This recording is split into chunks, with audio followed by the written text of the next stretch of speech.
Hello my friends, हमें उबासी क्यों आती है? और इससे भी इंटरेस्टिंग क्वेश्चन, किसी और को उबासी लेता देखकर हमें क्यों उबासी आ जाती है? To be precise, why is it contagious? थकान, बोरियत और ड्राउजीनेस उबासी से गहरे जुड़े हुए हैं, पर उबासी का बॉडी के लिए क्या रोल है, इस पर कोई 100% प्रमाणिक अवधारणा नहीं है। एक अवधारणा यह रही कि ऑक्सीजन की कमी को पूरा करने के लिए हमारे लंग्स उबासी को इंड्यूस करते हैं, पर वर्तमान में यह अवधारणा मान्य नहीं है, क्योंकि मानव में उबासी लेना भ्रूणावस्था के 20वें सप्ताह में ही शुरू हो जाता है, जब लंग्स एक्टिवेटेड भी नहीं होते हैं, और न ही बाद में जीवन भर हमारे लंग्स में ऑक्सीजन लेवल मेजर करने की कोई एबिलिटी होती है। तो क्या कहें, क्यों लेते हैं हम उबासी?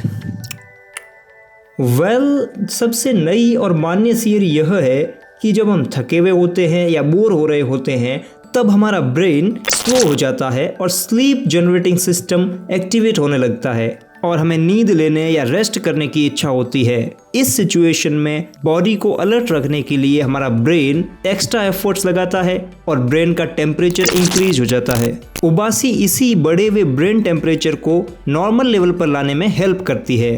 But do you know how it works? आइए समझते हैं। उबासी के दौरान हमारे जबड़ों में शक्तिशाली खिंचाव उत्पन्न होता है, जिससे नेक, फेस एंड हेड में ब्लड फ्लो इंक्रीज होता है। उबासी के दौरान अंदर खींची गई ठंडी हवा इस ब्रेन की तरफ जा रहे ब्लड को ठंडा बनाती है और ये कोल्ड ब्लड ब्रेन के टेम्परेचर को डाउन करने में हेल्प करता है। इसी प्रकार face and neck muscles flex होने पर ब्रेन से warm blood and fluid downward flow होता है। इन ब्रीफ, ये सारी प्रक्रियाएं एक रेडिएटर की तरह कार्य करती हैं और हमारे ब्रेन को कूल रखती हैं। कुछ वैज्ञानिक यह भी मानते हैं कि उबासी विभिन्न इंडिविजुअल्स के बीच एक कम्युनिकेशन सिस्टम है। हालांकि यह स्पष्ट नहीं है कि उबासी द्वारा हम क्या मैसेज डिलीवर करते हैं, तथापि उबासी की यह सोशल थियरी सिरे से खारिज नहीं की जा सकती, क्योंकि उबासी अत्यधिक संक्रामक जो होती है। यह बहुत कॉमन है कि किसी को उबासी लेते देखकर या आवाज़ सुनकर या कई बार तो उबासी के बारे में सोचने भर से ही हमें उबासी आ जाती है। ऐसा क्यों होता है?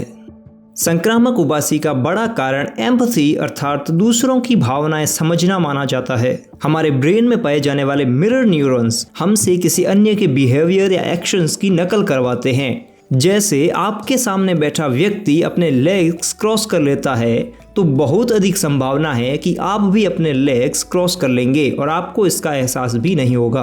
साइंस में इसे नॉन कॉन्शियस मिमिक्री या कमीलियन इफेक्ट कहा जाता है। किसी को उबासी लेते देखकर हमारे मिरर न्यूरॉन्स का एक सबसेट हमें एम्पैथाइज करता है और हम उस व्यक्ति की थकान, बोरियत जैसी भावनाएं महसूस करने लगते हैं, जिससे हमें भी उबासी आ जाती है।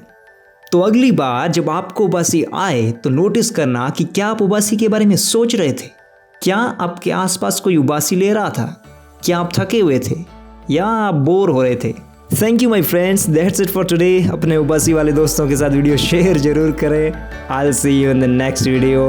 Until then, keep learning.